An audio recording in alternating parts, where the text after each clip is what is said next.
बहुत समय पहले की बात है। राजू अपने बेटे और अपनी पत्नी के साथ रहता था। वह बहुत ही मेहनती और ईमानदार व्यक्ति था। राजू अपने खेतों में दिन भर बहुत मेहनत से काम करता था और वही दूसरी तरफ राजेश इधर उधर घाट लगाकर आराम करता रहता था। राजू की मेहनत की वजह से उसके खेत में बहुत अच्छी फसल होती थी, जिसकी वजह से गांव के सभी लोग राजू से जलते थे। राजेश उसका पड़ोसी था। राजेश और उसकी पत्नी दोनों ही बहुत ही लालची इंसान थे। वह दोनों राजू की तरक्की से बहुत जलते थे। देखिए जी, इस राजू की फसल इस बार भी कितनी अच्छी हुई है। हमेशा इतना अच्छा इसके साथ ही क्यों होता है? इस बार तो यह फसल बेचकर अमीर व्यक्ति ही बन जाएगा। अरे तुम परेशान ना हो, राजू को कभी अमीर नहीं होने देंगे। मेरे जीते जी वह कभी अमीर नहीं बन सकता। राजू सुबह जल्दी उठकर अपने खेतों के लिए निकल जाता है। खेत पहुंचकर अपनी फसल को देखकर बहुत खुश होता है। अब जाकर राजू की मेहनत सफल हो चुकी थी। इस बार तो लगता है कि काफी अच्छे दामों पर फसल बिक जाएगी। फिर राजू घर के लिए निकल जाता है। राजू की पत्नी राजू से कहती है, क्या हुआ जी, आपको आने में इतनी देर कैसे हो गई? इस बार हमारी फसल अच्छी तो हुई है ना?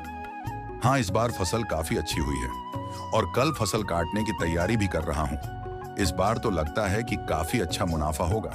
अच्छा जी, इस बार अगर अच्छी कमाई हो गई तो हम अपनी बेटे अमित के नाम पर एक रकम जमा करवा देंगे, जिससे वह पढ़ाई कर सकेगा और उसकी शादी के लिए भी वह काम आएंगे। क्यों सही कहा ना मैंने? हाँ, ये बात तो तुमने बिल्कुल सही कही। अब जल्दी से खाना ले आओ, बहुत तेज भूख लगी है। कल सुबह जल्दी उठकर खेत भी जाना है। मीना खाना लगा देती है। वह ये पापड़ कहाँ से लाई हो तुम? ये पापड़ तो बहुत ज्यादा स्वादिष्ट है। ऐसी इच्छा हो रही है कि बस इसे खाता जाऊं। तुमने बनाए हैं क्या? हाँ जी, मैंने अपने हाथों से बनाए हैं। आपको अच्छे लगे क्या? और ला देती हूँ। फिर खाना खाकर दोनों आराम से सो जाते हैं। जैसे ही सुबह के 5 बजते हैं तो मीना की नींद खुल जाती है। तो मीना देखती है कि मौसम बहुत ज्यादा खराब हो गया है। है भगवान, यह क्या हुआ? अब तो हमारी सारी फसल बर्बाद हो जाएगी। सुनिए जी, जल्दी उठिए, हमें अपनी फसलों के लिए व्यवस्था करनी पड़ेगी। दोनों उठकर जैसे ही खेत के लिए निकलते हैं, तब तक खूब जोरदार बारिश होने लगती है। बारिश के साथ हवा भी चलने लगती है। यह सब देखकर राजू बहुत परेशान हो जाता है। सुनिए जी, आप परेशान मत होइए। जो होना था वह तो हो गया। अब इसमें हम क्या कर सकते हैं? जो भी होता है अच्छे के लिए ही होता है। इधर राजेश बहुत खुश था मौसम को देखकर और राजेश अपनी पत्नी से कहता है, देखो, मैंने बोला था ना, वह कभी अमीर नहीं हो पाएगा, और ऐसा ही हुआ। अच्छा जी, लेकिन हम लोगों की फसल भी तो बर्बाद हो जाएगी ना? तो फिर आप इतने खुश क्यों हो रहे हो? आपको तो दुखी होना चाहिए। हमने तो अपने खेतों में ना ही ज्यादा पैसा लगाया था और ना ही ज्यादा मेहनत की थी, इसलिए मुझे ज्यादा खुशी हो रही है कि राजू की सारी फसल बर्बाद हो गई है। मेरा तो कुछ ज्यादा फायदा भी नहीं होता। उधर राजू को उसकी पत्नी सब्र दिलाती है और लगातार 4-5 दिन तक बारिश होती है। और जब कुछ दिनों बाद मौसम खुलता है तो राजू अपने खेतों में जाकर देखता है तो उसकी सारी फसल खराब हो गई थी। राजू सारी बात घर आकर अपनी पत्नी को बताता है और परेशान की वजह से बिस्तर पर लेट जाता है।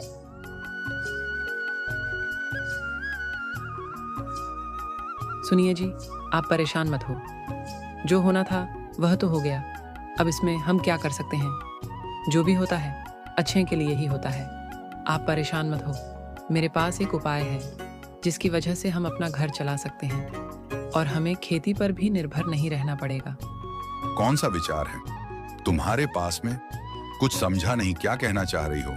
मुझे तो खेती के अलावा कुछ और काम भी नहीं आता है। सुनिए जी, क्यों ना हम पापड़ बेचने का काम शुरू करें। मैं पापड़ बनाऊंगी और आप उसे गली गली जाकर बेच आना। क्या पता ऊपर वाले की वजह से हमारा काम अच्छा खासा चलने लगे। तुम सही कह रही हो, लेकिन क्या पता हमारे पापड़ कोई खरीदेगा भी या नहीं। कहीं ऐसा ना हो कि जो हमारे पास पैसे बचे हैं वह भी खत्म ना हो जाए। अरे पहले ही आप ऐसा मत सोचिए। मुझे पूरा विश्वास है कि हमारे पापड़ गांव के लोगों को बहुत पसंद आएंगे। आप एक काम कीजिए, मैं आपको कुछ पापड़ बनाकर देती हूँ, आप उसे गांव में बेच कर देखिए। मीना कुछ पापड़ बनाकर राजू को एक ठेले में रखकर दे देती है और राजू पापड़ गांव की ओर लेकर निकल जाता है। पापड़ ले लो पापड़, पापड़ मसालेदार, पापड़ जो भी खाएं उसे मजा आ जाए और जो ना खाएं वह पछताएं। पापड़ ले लो पापड़। तभी एक औरत राजू से पापड़ लेने आती है। अरे भैया, ये पापड़ कैसे हैं? और स्वादिष्ट तो है ना? ये पापड़ कितने के हैं? 10 रुपए के 2 पापड़ हैं। बोलिए बहन जी, कितने पापड़ दे दूं? 10 पापड़ दे दीजिए ना भैया जी। फिर राजू 10 पापड़ उसको दे देता है और पैसे लेकर आगे की ओर निकल जाता है। धीरे धीरे करके उसके सारे पापड़ बिक जाते हैं। राजू घर वापसी आता है। अंजलि, 1 गिलास पानी लाओ जरा, आज तो बहुत ही ज्यादा थक गया हूँ। हाँ जी, कुछ पापड़ बीके भी या नहीं? अंजलि, आज तो एक भी पापड़ नहीं बीके और मैं आज बहुत ज्यादा थक गया हूँ। आप ठीक कह रहे थे जी कि हमारे पापड़ कोई नहीं खरीदेगा। अब तो हमारे पैसे भी खत्म हो गए हैं। अरे अरे अंजलि, मेरी बात तो सुनो। कुछ पापड़ नहीं बल्कि सारे पापड़ हाथों हाथ ही बिक गए हैं। क्या सच में जी हमारे सारे पापड़ बिक गए हैं? हाँ बिल्कुल अंजलि, लोगों को हमारे पापड़ इतने पसंद आए कि सारे पापड़ जल्द ही बिक गए हैं। ये लो पैसे, इनमें से कुछ पैसे बेटे की स्कूल की फीस जमा करने के लिए रख दो और कुछ पैसों से हम अनाज खरीदेंगे। अंजलि पैसे लेकर अलमारी में रख देती है। अगले दिन सुबह अंजलि और ज्यादा पापड़ राजू की ढेले में रख देती है और राजू पापड़ बेचने चला जाता है। गांव का एक आदमी कहता है, ओ पापड़ वाले भैया, हमने सुना है तुम्हारे पास के पापड़ बहुत स्वादिष्ट है। चलो 10 पापड़ मुझे भी दे दो, हम भी तो देखें कि तुम्हारे पापड़ में ऐसी क्या बात है। राजू उस आदमी को 10 पापड़ दे देता है और आगे की ओर निकल जाता है और धीरे धीरे उसके सारे पापड़ बिक जाते हैं। जैसे ही शाम होती है, राजू अपने घर आता है। सुनो अंजलि, हमारे पापड़ के तो बहुत चर्चा हो रही है। गांव में जाते ही सारे पापड़ बिक जाते हैं। अंजलि ये बात सुनकर बहुत खुश हो जाती है। राजू और अंजलि बात कर ही रहे होते हैं, तभी एक गांव का मुखिया आता है और कहता है, अरे राजू भाई, कहाँ हो? जरा बाहर तो आओ। जी मुखिया जी, बोलिए क्या काम है? सुनो राजू, 4 दिन बाद मेरी बेटी की शादी है, तो मुझे शादी के लिए 100 पापड़ चाहिए। क्या तुम मुझे 100 पापड़ बनाकर दे सकते हो? जी मुखिया जी, मिल जाएंगे आपको 100 पापड़। यह सारी बातें राजेश और उसकी पत्नी सुन रहे थे। राजेश और उसकी पत्नी राजू को देखकर जलने लगते हैं। इसके साथ हमेशा अच्छा क्यों होता है? मैं ऐसा नहीं होने दूंगा। मैं राजू के साथ कभी अच्छा नहीं होने दूंगा। और अंजलि पापड़ कहाँ रखती हैं, उसके बारे में सोचते हैं। अंजलि जैसे ही पापड़ बनाकर अपने किचन में रखकर सोने जाती है, इधर राजेश और उसकी पत्नी सारे पापड़ चुरा लेते हैं। जैसे ही सुबह होती है, अंजलि पापड़ देखने जाती है तो उसे एक भी पापड़ नहीं दिखता है। यहाँ सब देखकर वह सारी बातें अपने पति को बताती है। मैं आज मुखिया जी के घर जा रहा हूँ और उनसे बोल दूंगा कि मुझे बस 2 दिन का और वक्त दे। राजू मुखिया के घर की ओर निकल जाता है। मुखिया जी, मेरे घर में किसी ने सारे पापड़ चुरा लिए हैं। मुखिया जी, आप मुझे बस 2 दिन का मौका दे दीजिए, मैं आपको सारे पापड़ बनाकर दे दूंगा। ठीक है राजू, मैं तुम पर विश्वास करके 2 दिन का और वक्त देता हूँ, लेकिन मुझे तुम वक्त पर पापड़ जरूर बना कर देना।